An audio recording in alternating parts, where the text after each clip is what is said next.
Hello and welcome to my channel. मेरा नाम विजय है और आज के वीडियो का टाइटल है what is structure in C programming. तो आइए शुरू करते हैं आज का वीडियो। ठीक है, आज के वीडियो में हम क्या क्या देखने वाले हैं। हम देखने वाले हैं एक तो ओवरव्यू, ठीक है, मतलब इंट्रोडक्शन देखेंगे थोड़ा सा। फिर हम देखेंगे how to define a structure. फिर हम देखेंगे how to declare a structure variable. फिर हम देखेंगे how to initialise structure variable. फिर हम देखेंगे how to access structure members. ठीक है, फिर हम देखेंगे how structure members are stored in memory. और लास्ट में हम देखेंगे program to read information of three students using structure. तो ये सारी चीजें जो है आज की वीडियो में कवर करने वाला हूँ। ठीक है दोस्तों, सबसे पहले देखते हैं ओवरव्यू। अब ओवरव्यू अगर मैं बात करूँ तो जैसे कि हमें पता है एरे क्या है। Array is a variable where we can store similar type of data. ठीक है, हमने एरे के बहुत सारे एग्जांपल देखे और वहां पे हमको एक ही समझ में आया है कि अगर मैं इंटीजर ए ऑफ 100 बोल रहा हूँ, इसका मतलब क्या हो जाएगा कि 100 इंटीजर का एक ग्रुप तैयार हो गया। ठीक है, जैसे कि एग्जांपल देखिए, अभी मैं बोल रहा हूँ कि इंटीजर ए ऑफ 100। ठीक है, मतलब इस ग्रुप में ये भी क्या है, एक तरह का ग्रुप ही है, लेकिन इसमें सारे के सारे क्या रहेंगे, इंटीजर टाइप की वेरिएबल रहेंगे। अगर मैं बोलूँ कैरेक्टर नेम 30, तो एक कैरेक्टर एरे हो गया, इसमें क्या रहेगा, सारे कैरेक्टर लेंगे। ठीक है, 30 कैरेक्टर्स का हमने ग्रुप क्रिएट किया है। या फिर मैं बोल रहा हूँ फ्लोट परसेंटेज 25, ये मैंने फ्लोट का एक एरे क्रिएट कर दिया। इसमें परसेंटेज स्टोर करूंगा मैं, तो कितने परसेंटेज, तो 25। ठीक है, इसलिए हम क्या बोल रहे हैं कि array is a variable where we can store similar type of data, मतलब एक जैसे डेटा इसमें रहेगा।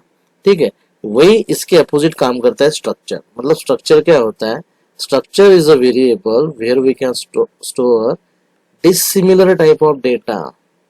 ठीक है, मतलब different different types of data जो है हम स्ट्रक्चर में स्टोर कर सकते हैं। एग्जैक्ट अपोजिट है एरे के। एरे भी एक ग्रुप है, स्ट्रक्चर भी एक ग्रुप है। ऐसी बहुत सारी सिचुएशन आती है दोस्तों की जहाँ पे हमको क्या करना होता है, डिफरेंट डिफरेंट टाइप्स का जो डेटा टाइप्स है उनका एक हमको ग्रुप बनाना होता है।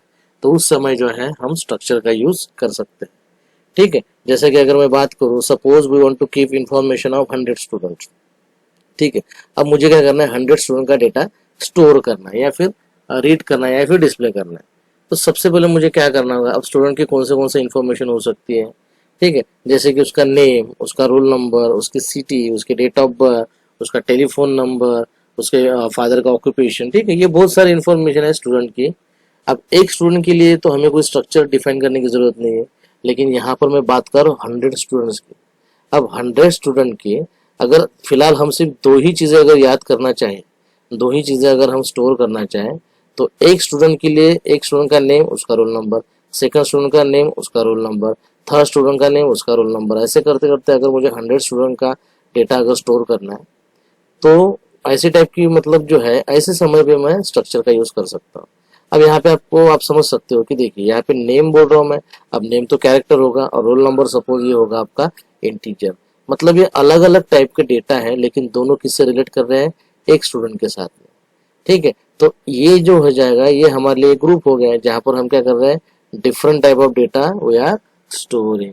ठीक है, तो ऐसे समय पे हम क्या कर सकते हैं, स्ट्रक्चर का यूज कर सकते हैं। ठीक है, चलिए अब देखते हैं हम how to define a structure. Structure को डिफाइन कैसे करना है, तो ये है स्ट्रक्चर डिफाइन करने का सिंटैक्स। ठीक है, यहाँ पे आपको एक बोल्ड में दिखाई दे रहा होगा स्ट्रक्ट। तो ये होता है कीवर्ड, जब भी आपको स्ट्रक्चर डिफाइन करना है उस समय आपको यूज करना है स्ट्रक्ट। ठीक है, फिर यहाँ पर स्ट्रक्चर नेम। अब स्ट्रक्चर नेम जो रहेगा ये रहेगा यूजर डिफाइन, आप कोई भी नाम यहाँ पे दे सकते हो। ठीक है, उसके बाद में ओपनिंग ब्रैकेट और एक क्लोजिंग ब्रैकेट, तो ये होगी स्ट्रक्चर की बॉडी। ठीक है, और इसके बाद हम दे रहे हैं सेमी कोलन, ये सेमी कोलन देना जरूरी है। ठीक है, अच्छा यहाँ पे फिर मैं लिख रहा हूँ डेटा टाइप, फिर मेंबर 1 बोल रहा हूँ, डेटा टाइप फिर बोल रहा हूँ member 2, data type member 3, data type member 4। ऐसे आपके जितने डेटा टाइप होंगे उतने हम डेटा टाइप यहाँ पर ले सकते हैं। नॉट नेसेसरी कि एक ही टाइप के होना चाहिए, अलग अलग टाइप के भी हो सकते हैं। अगर मैं एग्जाम्पल की बात करूँ, देखिए यहाँ पर लिखा है मैंने स्ट्रक्ट। ठीक है, फिर लिखा है स्टूडेंट, तो स्टूडेंट क्या हो गया हमारा, ये हो गया स्ट्रक्चर का नाम, इस स्ट्रक्चर का नाम। अब मुझे कौन सा डेटा चाहिए, देखिए ये ओपनिंग ब्रैकेट, ये क्लोजिंग ब्रैकेट, ये सेमीकोलन। तो यहाँ पे लिया है मैंने integer roll number, character name of 50। तो ये दो मेंबर्स मैंने लिया है। इनको मैं मेंबर क्यों बोल रहा हूँ, क्योंकि ये स्ट्रक्चर के अंदर है। तो ये हो गया, ये हमने स्ट्रक्चर डिफाइन किया है स्टूडेंट के लिए। अगर आपको कोई कहे कि define a structure for a book information, तो आपको सेम सिंटेक्स फॉलो करना है। ठीक है, जैसे कि स्ट्रक्ट, फिर वो जो नाम आप देना चाहते हो स्ट्रक्चर के लिए, सपोज बुक दे रहे हो, ठीक है। फिर यहाँ पर ये ऐसे ही एक ओपनिंग ब्रैकेट, क्लोजिंग ब्रैकेट, फिर सेमीकोलन, और फिर बुक की जो इन्फॉर्मेशन होगी जैसे कि कैरेक्टर नेम, ठीक है, ये इंटीजर, पेजेस, फ्लोट, उसकी प्राइस कितनी है, ऐसे कोई भी इंफॉर्मेशन आप ले सकते हो। तो ये था डिफाइनिंग अ स्ट्रक्चर। फिर हम देखेंगे स्ट्रक्चर वेरिएबल। सिर्फ स्ट्रक्चर डिफाइन करने से इसकी मेमोरी लोकेशन अलोकेट नहीं होगी, इसके लिए मेमोरी में कोई भी जगह नहीं होगी, कोई भी स्पेस नहीं होगी, ये हमारा कोई काम का नहीं। अगर हम प्रोग्राम में सिर्फ इतना लिख के अगर छोड़ दे तो ये हमारे लिए कुछ भी काम का नहीं है। क्यों? क्योंकि फिलहाल इसको मैं एक्सेस ही नहीं कर पाऊंगा। ठीक है, तो अब हमें क्या करना है, स्ट्रक्चर वेरिएबल का यहाँ पे रोल आता है कि after creating this structure no memory will be allocated to structure. कोई भी मेमोरी स्पेस इसके लिए अलोकेट नहीं होगी। तो उसके लिए हमें क्या करना होगा, so we will have to create variable of this structure student. तो ये जो हम स्टूडेंट जो स्ट्रक्चर हमने क्रिएट किया है, तो इसके लिए हमें क्या करना होगा, वेरिएबल को क्रिएट करना होगा। ठीक है, जैसे कि अगर मुझे स्ट्रक्चर वेरिएबल क्रिएट करना है तो यहाँ पे ये इसका एक सिंटैक्स है। मतलब ये देखिए, स्ट्रक्ट कीवर्ड तो आएगा ही आएगा, फिर स्ट्रक्चर का नाम, तो इस केस में क्या है, स्टूडेंट, फिर S1, S2, S3। तो ये 3 वेरिएबल मैंने क्रिएट किया है स्ट्रक्चर के। कौन से S1, S2 और S3। अच्छा, अब देखते हैं कि ये जो वेरिएबल हमने क्रिएट किया है, अब जैसे कि अब तक हम जो वेरिएबल क्रिएट करते हैं, सपोज हमने इंटीजर क्रिएट किया है, तो हमें पता है उसके लिए या तो 2 बाइट्स होते हैं या तो 4 बाइट्स होते हैं। ठीक है, चलो हम 2 बाइट्स ही मान के चलते हैं। अगर फ्लोट हम क्रिएट करते हैं तो हमें पता है कि उसके लिए 4 बाइट्स अलोकेट होती है।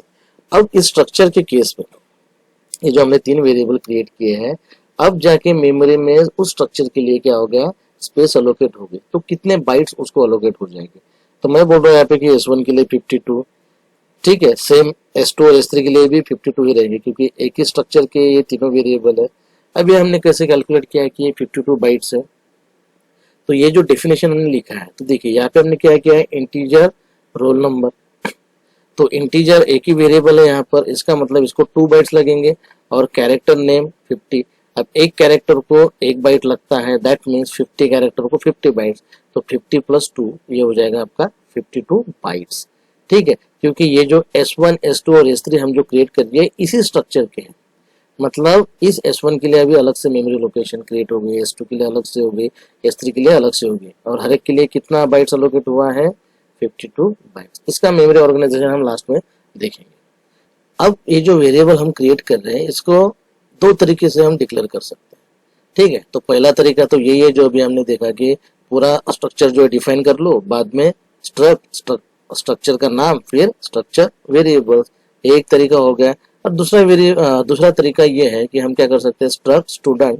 यहाँ पे ये स्ट्रक्ट स्टूडेंट लिखने से बेटर हम क्या करेंगे, ये जो आपका ये ब्रैकेट और ये सेमीकोलन है, इसके बीच में हम वेरिएबल्स के नाम लिख सकते हैं। तो ऐसे भी हम वेरिएबल्स को क्या कर सकते हैं, क्रिएट कर सकते हैं। ठीक है, तो ये भी तरीका आप यूज कर सकते हो। अब बात करेंगे हम इनिशियलाइजेशन ऑफ स्ट्रक्चर वेरिएबल। ठीक है, तो हम जो है इनिशियलाइजेशन अगेन 2 तरीके से कर सकते हैं, या तो कंपाइल टाइम या तो रन टाइम। ठीक है, तो कंपाइल टाइम के लिए जो है अभी हम देख लेते हैं कि क्या होगा, कि देखिए ये हमारा स्ट्रक्चर है जो हमने डिफाइन किया है। ठीक है, अब ये वेरिएबल जो हमने डिक्लेयर किया और उसी समय में हमने क्या कर दिया, इसको इनिशियलाइज कर दिया। ठीक है, क्योंकि मुझे पता है S1 किसका वेरिएबल है, इस स्ट्रक्चर का। ठीक है, उसमें कितने मेंबर्स हैं, 2 मेंबर हैं। तो 1 जो है ये किसे असाइन हो जाएगा, फिर रोल नंबर। मतलब S1 में जो रोल नंबर है उसका रोल नंबर हो जाएगा 1, और S1 वाले का नाम क्या हो जाएगा, नेम हो जाएगा अनिकेत। फिर S2 के लिए सेम, रोल नंबर हो जाएगा 10 और नेम हो जाएगा मंजेरी। S3 के लिए क्या होगा, रोल नंबर हो जाएगा 36 और नेम हो जाएगा विजय। ठीक है, अब रन टाइम कैसे हम इनिशियलाइज करेंगे ये हम प्रोग्राम के थ्रू ही लास्ट में देखेंगे। ठीक है, तो इस तरीके से भी हम क्या कर सकते हैं, इनिशियलाइजेशन कर सकते हैं। अब देखेंगे हम how to access structure members.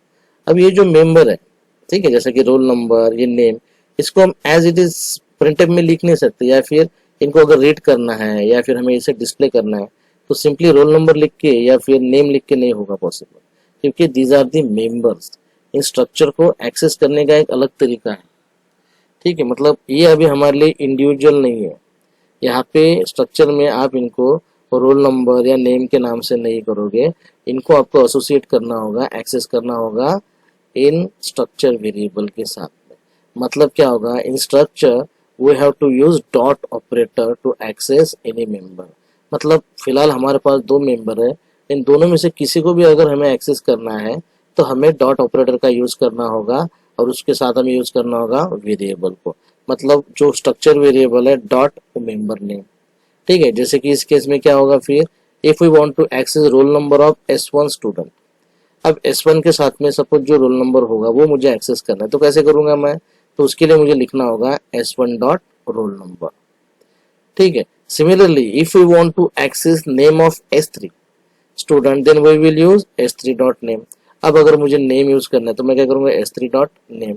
मतलब S1 dot name, S2 dot name और S3 डॉट नेम, इनमें अलग अलग वैल्यू रहेगी। तो उसके लिए क्या करें, हम उसका एक ग्रुप तैयार करते हैं। ठीक है, तो इस तरीके से जो है हम स्ट्रक्चर मेंबर को एक्सेस कर सकते हैं by using structure variable dot और फिर उस मेंबर का नाम। ठीक है, अब how structure members are store. जैसे कि ये स्ट्रक्चर मेरे पास है, ठीक है, सेम स्ट्रक्चर अभी हमने, मतलब वही स्ट्रक्चर हम देख रहे हैं। तो यहाँ पे देखिए क्या क्या हमने वही इनिशियलाइजेशन कर दिया। अब इनके लिए मेमोरी लोकेशंस कैसे अलोकेट होगी, तो मैंने पहले कहा कि S1 वेरिएबल क्रिएट करने के बाद में, या फिर S2 या फिर S3 या फिर कोई भी स्ट्रक्चर वेरिएबल जब हम क्रिएट करेंगे तभी मेमोरी लोकेशन अलोकेट होगी। तो देखिए S1 के लिए ये मेमोरी लोकेशन अलोकेट होगी। तो यहाँ पे क्या हो गया, रोल नंबर के लिए कितने बाइट्स हो गए, सपोज 2 बाइट्स क्योंकि इंटीजर है।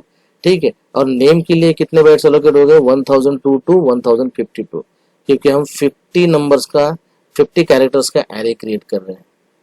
ठीक है, इसलिए इस पूरे ये जो ब्लॉक आपको बड़ा दिखाई दे रहा है ये 50 बाइट्स का है, ये 2 बाइट्स। ठीक है, सेम तरीके से S2 dot roll number, S2 dot name, मतलब ये S2 के लिए मेमोरी लोकेशन हो गया और ये S3 के लिए मेमोरी लोकेशन हो गया। मतलब इस तरीके से क्या होगा, डेटा जो है ये कंटिन्यूस लोकेशन में क्या होगा, स्टोर होगा। इस तरीके से हमने देखा है कि स्ट्रक्चर को डिफाइन कैसे करना है, वेरिएबल स्ट्रक्चर के कैसे क्रिएट करना है, how to access structure member. ठीक है, फिर how to structure members are stored, ये सारी चीजें अभी हमने देख लिया। अब इसके लिए क्या करते हैं, हम एक प्रोग्राम जो है प्रैक्टिकली करते हैं। ठीक है, जिसमें मैं क्या करूंगा, 3 स्टूडेंट का डेटा जो है रन टाइम रीड करूंगा और वही डेटा को हम क्या करेंगे, डिस्प्ले करेंगे। ठीक है, तो सबसे पहले मैं क्या कर रहा हूँ, मैं यहाँ पर एक स्ट्रक्चर वेरिएबल को डिक्लेयर कर देता हूँ। तो क्या है हमारे लिए, स्ट्रक्ट करना होगा, फिर हम लिखेंगे यहाँ पे स्टूडेंट का नाम और फिर ओपनिंग ब्रैकेट। ठीक है, तो यहाँ पे मुझे क्या करना है, 2 चीजें रीड करना है, एक तो इंटीजर रोल नंबर लिख रहा हूँ मैं और दूसरा लिख रहा हूँ कैर नेम ऑफ 50। ठीक है, तो ये मैंने क्या कर लिया, स्ट्रक्चर को डिफाइन कर लिया। ठीक है, अब हम क्या करेंगे, अब हम स्ट्रक्चर वेरिएबल को क्रिएट करेंगे, स्ट्रक्ट, फिर स्ट्रक्चर का नाम क्या है, स्टूडेंट। ठीक है, फिर हम लिखेंगे यहाँ पे student S1 comma S2 comma S3। ठीक है, ये हमने क्या कर लिया, 3 वेरिएबल हमने क्रिएट किया है। चलो अब हम क्या करेंगे, अब हम यूजर को बोलेंगे कि इंफॉर्मेशन एंटर कीजिए। तो एक मैसेज डिस्प्ले कर रहा हूँ मैं कि enter roll number and name of a student 1। ठीक है, स्टूडेंट 1 के लिए हम क्या कर रहे हैं, इंफॉर्मेशन रीड करने के लिए बोल रहे हैं। और स्कैनएप में अभी हमें क्या करना है, सिंपल चीज़ है, पहला इंफॉर्मेशन कौन सी रीड कर रहा हूँ मैं, तो इंटीजर, तो %d। ठीक है, उसके बाद में %s।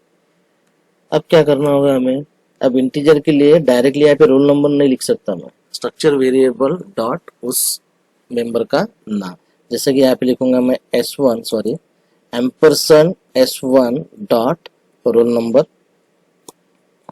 Comma ampersand S1 dot name. ठीक है, इस तरीके से क्या होगा, मुझे ये एक्सेस करना होगा, ये मैं रन टाइम इनिशियलाइजेशन कर रहा हूँ। ठीक है, अब सेम तरीके से हम क्या करेंगे, 3 स्टूडेंट के लिए हमको डेटा रीड करना। तो यहाँ पे सिंपली मैं क्या करूँगा, लिखूंगा यहाँ पर स्टूडेंट 2। ठीक है, यहाँ पर हम करने वाले हैं S2, ये आएगा आपका S2, यहाँ पर स्टूडेंट 3, यहाँ पर S3 और यहाँ पर S3। ठीक है, तो ये हमने क्या कर लिया, ये हमने अभी इंफॉर्मेशन रीड किया। अब इसी इंफॉर्मेशन को मुझे क्या करना है, डिस्प्ले करना है। ठीक है। चलिए, तो अब यहाँ पे लिख रहा हूँ मैं print F student one roll number,